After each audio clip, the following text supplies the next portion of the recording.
자, 세무사랑 2를 통해서 가지급금 인정이자 조정명세서, 업무무관 부동산 관련되는 차입금 조정명세서, 건설자금 이자 조정명세서에 대한 부분을 설명을 드리도록 하겠습니다. 우리 교재에 보시면 재무제표에 반영된 이자 비용, 차입금 원금에 대한 정보가 주어져 있고요. 그 다음에 업무무관 가지급금에 대한 개정 내용들이 처리되어 있는 부분을 확인하실 수가 있습니다. 자, 이자 비용과 관련되는 부분은 살펴보시면 되겠지만 가지급금과 관련되는 부분은 회계 처리된 내용을 잠깐 살펴보겠습니다. 자, 계정별 원장에서 가지급금으로 처리되어 있는 내용들을 한번 보시면, 자, 가지급금과 관련해서 8월 8일 날 이렇게 정리가 되어 있고요. 자, 가지급금과 관련해서는 적요번호가 1번으로 적요번호가 처리되어 있는 것을 확인하실 수가 있습니다. 가지급금과 관련되는 세무조정을 정확하게 하시기 위해서는 적요번호를 1번, 4번과 관련되는 적요번호를 정확하게 사용을 해주셔야 그러니까 대표이사에 대한 가지급금 인정이자 또는 지급이자 송금불산액 규정이 정확하게 적용이 된다라고 볼 수가 있겠습니다. 자, 마찬가지로 단기대여금으로 처리한 부분도 있습니다. 단기대여금과 관련되는 부분은 자, 8월 1일 날 현금으로 단기대여했고 갑법인에게 지출이 됐다라는 부분이고요. 자, 이 경우에도 적요번호가 1번으로 지금 적용이 되어 있는데, 이 단기대여금이 법인세법상의 가지급금에 해당이 되는지 하는 부분들은 제가 회계관리 쪽에서 개정과목 및 적요등록에서 한번 말씀을 드렸죠. 단기대여금이 법인세법상의 가지급금으로 인정이 되려면 이 성격 부분을 가지급금으로 선택이 돼 있어야 된다라는 겁니다. 가지급금으로 선택이 되어 있을 때 법인세법상의 가지급금으로 인정이 되고 있습니다. 만약에 선택이 되어 있지 않다라고 하면 세무조정 시에 이 단기대여금과 관련되는 부분은 세무조정이 정확하게 이루어질 수가 없습니다. 그 부분 좀 주의를 해주시고요. 자, 갑법인은 당해법인과 특수관계자에 해당이 되고 약정에 의해서 125만 원의 이자를 지급했다라고 나와 있습니다. 그러면 이 125만 원의 이자 금액과 법인세법에서 이야기하고 있는 이자 금액의 차액을 조정해 주시면 되겠습니다. 국세청장이 고시한 인정이자율은 6.9%로 되어 있고요. 네 번째, 건설자금 이자와 관련해서 공장 건물을 짓기 위해서 차입한 2천만 원에 대한 이자가 2014년 1월 1일 날 차입했고 공장 건물에 직접 사용되고 완공은 2016년도 예정으로 되어 있습니다. 당사는 가중평균 차입 이자율을 적용해서 인정이자를 계산하겠다라고 되어 있습니다. 자, 그러면 이 정보를 통해서 법인 세무조정을 해보도록 하겠습니다. 자, 법인 조정에 먼저 가지급금 인정이자부터 먼저 계산하도록 하겠습니다. 자, 가지급금 인정이자 조정명세서를 들어가게 되면 자, 먼저 상단 부분 탭에 보시면 1번 가지급금 가수금 입력이라고 하는 부분이 있습니다. 여기에서 인별로 가지급금과 가수금에 대한 정보를 정리를 해주시면 되겠습니다. 정리를 해주시면 되는데요. 자, 이때 인별로 정리하실 때 직책과 성명을 직접 입력하시면서 가지급금 및 가수금에 대한 그러니까 발생 내역을 일일이 하나하나 입력하실 수도 있습니다. 입력하실 수도 있지만 회계 데이터 불러오기를 통해서 정리를 해주실 수도 있습니다. 회계 데이터에 대표이사 관련되는 부분, 대표자 나세무, 계정과목은 134번 가지급금이다. 적요번호는 1번, 4번으로 불러오는 겁니다. 관계회사는 갑법인이고 그러니까 우리가 회계 처리를 단기 대여금으로 회계 처리해 놨습니다. 그래서 단기 대여금으로 적요번호는 1번과 4번으로 불러오겠다라는 겁니다.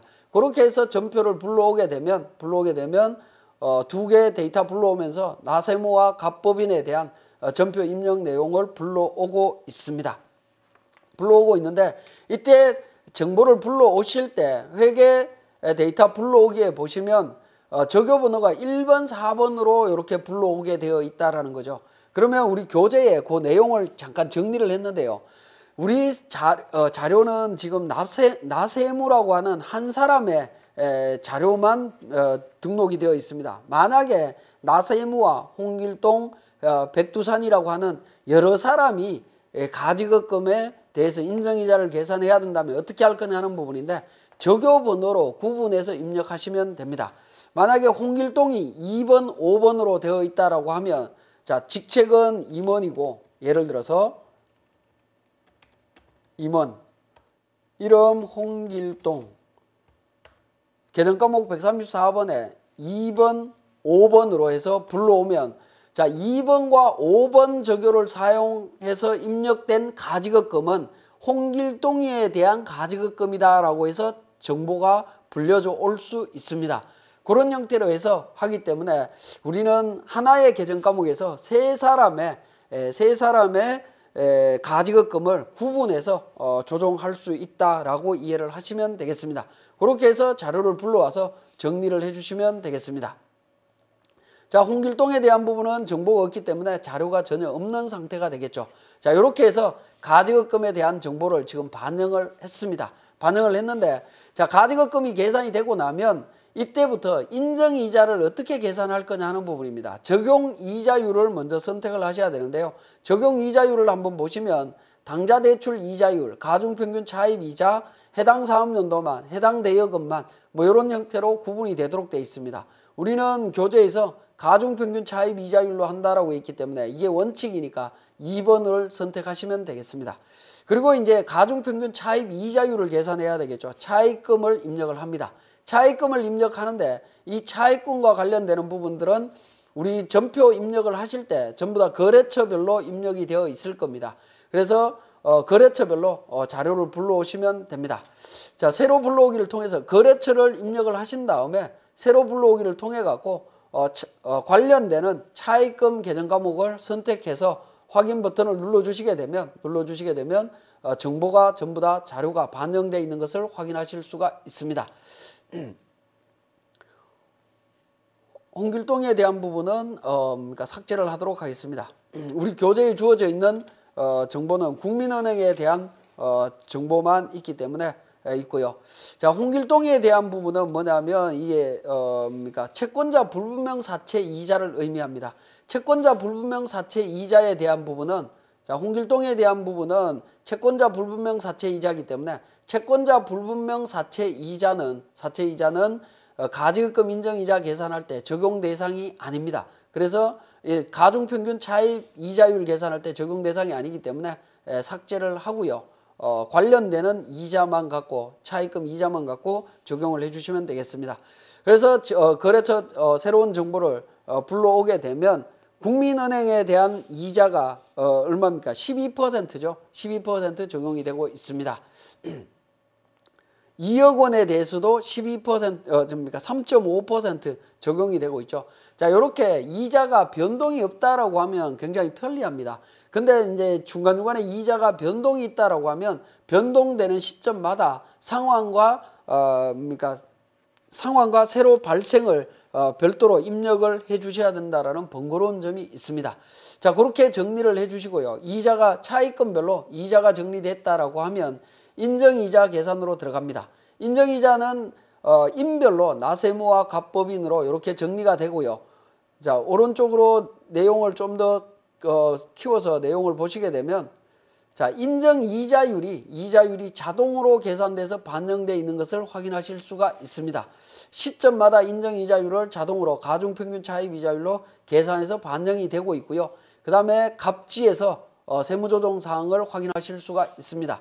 회사 계상액은 갑법인인 경우에는 125만 원을 이자 수익으로 이미 받았습니다. 받았기 때문에 차액 부분을 조정만 해주시면 될 것 같습니다. 자, 차액 부분은 조정 등록을 통해서 정리해 주시는데 인정이자 금액은 총액으로 나와 있습니다. 세무조정 사항이. 하지만 인정이자는 인별로 정리를 해야 되기 때문에 대표이사와 관계회사로 이렇게 구분해서 소득 처분이 달라집니다. 인별로 좀 세무조정을 별도로 해주시면 좋을 것 같습니다.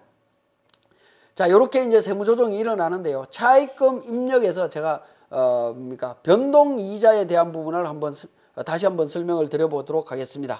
자, 차입금이 예를 들어서 4천만 원에 대한 12% 이자율이 4월 1일 날 이자율이 변동이 되었다라고 하면 어떻게 될 거냐 하는 부분입니다. 이런 경우에는 4월 1일 날 변동된 시점에 상환을 처리를 합니다. 4월 1일 날 상환 4천만 원. 이자율 12%로 그냥 정리를 해주십니다. 정리를 해주시고 다시 4월 1일 날 차입한 걸로 정리를 해주시면 됩니다. 4월 1일 날 4천만 원, 이자율은 10%로 변동된 걸로 이렇게 정리를 해주시게 되면 차입 시점마다 변동되는 시점마다 이렇게 이자율 변동된 시점마다 정리를 해주시고 인정이자율 계산해서 이자를 계산해 나가시면 인정이자율이 변동된 걸 확인하실 수가 있을 겁니다. 확인이 되고 그러니까 인정이자 금액도 달라져 있겠죠. 이렇게 정리를 하시면 되겠고요. 또 그 다음에 가수금 가지급금을 입력하신 후에 이자율을 우리는 가중평균 차입 이자율로 하지 않고 당좌대출 이자율로 하겠다라고 선택을 하시게 되면 당좌대출 이자율을 적용하시면 됩니다. 이자율을 선택하신 다음에 적용을 하시게 되면 차입금 부분 인정하실 필요 있고요. 인정이자 조정금액으로 바로 들어가시면 됩니다. 중간에 차입금 입력이라든가 을지 그러니까 작성은 필요 없이 인정이자 조정 쪽으로 바로 들어가게 되면 6.9% 적용해서 세무조정 사항이 자동으로 반영되는 것을 확인하실 수 있습니다. 자, 여기까지가 가지급금 인정이자 조정 명세서였고요. 자, 그 다음으로 지급이자 송금 불산입 규정으로 들어갑니다. 자, 건설자금이자 조정명세서부터 작성해 보도록 하겠습니다. 건설자금이자는 공장 건물을 짓기 위한 세무조정이었죠.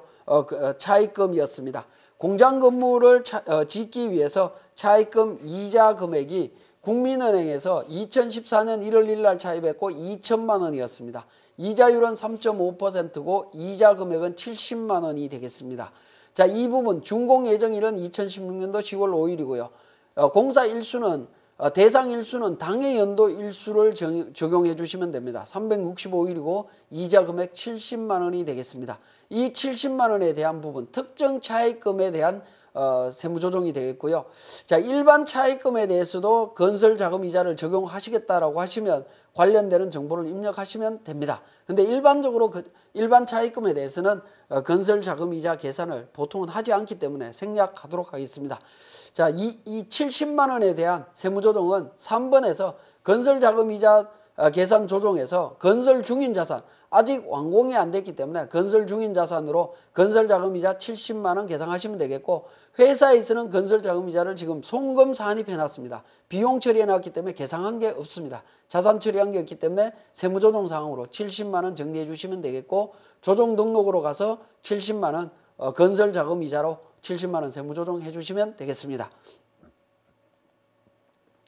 자, 그리고 지급이자 송금불산입, 업무무관자산에 대한 지급이자 송금불산입으로 들어가겠습니다. 자, 지급이자 송금불산입으로 들어가게 되면 업무무관자산에 대한 적수를 계산하도록 되어 있습니다. 업무무관 부동산, 업무무관 동산, 가지급금, 가수금 그 밖에 내용이 있습니다. 자, 불러오기를 통해서 전부 다 불러오시면 회계처리 내용을 불러올 수가 있는데요. 가지급금은 불러오게 되면 우리 회계처리 인정이자 계산할 때 적용했던 그 가지급금 내용이 인별로 구분하지 않고 총액으로 정보가 반영되는 것을 확인하실 수 있습니다. 그 내용을 바탕으로 해서 지급이자 송금불산입 규정을 적용하시면 됩니다.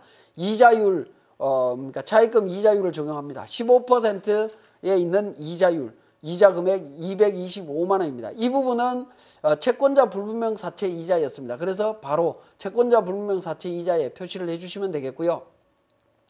자, 12% 이자, 국민은행에서 480만 원 발생된 게 있습니다. 이 부분 지급이자 송금불산입 규정에 적용해 주시면 되겠고, 3.5%짜리 700만 원 이자가 있습니다.